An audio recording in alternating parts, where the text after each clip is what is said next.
In just hours, a family from Ukraine is set to arrive at Sac International Airport. You know, so many families are fleeing that war in Ukraine. And ABC 10's Becca Habecker spoke to two Ukrainians who arrived just last week about the challenges ahead. This is video from early March, shot and edited by 24-year-old Daria Sparenska as she and her family watched Russian troops take over the village where they were staying outside of Kyiv. It was very hard to be there because we didn't know when the war will be ended, what are we going to do, and we just looking at the window, seeing that Russian military every day. It was very scary. She and her 16-year-old sister Sonia eventually left Ukraine at the insistence of their parents, who stayed behind in Kyiv. If everything goes okay, I want to go back to Kyiv. I need my family, my friends, my studying, my land.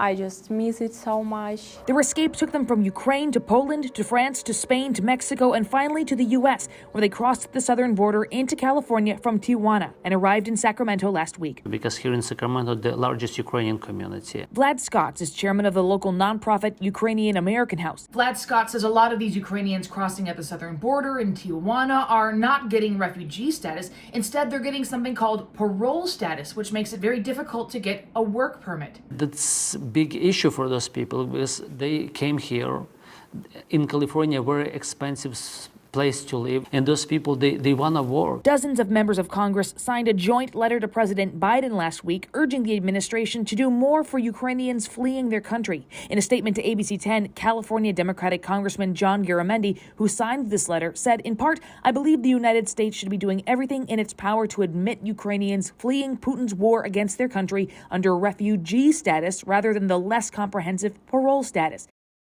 We know these sisters are not alone, but they say they are so grateful to all of the people and volunteers who have shown them kindness and compassion along their journey as they escaped Ukraine. They do keep in touch with their parents daily, they were told, and they hope to reunite with them soon.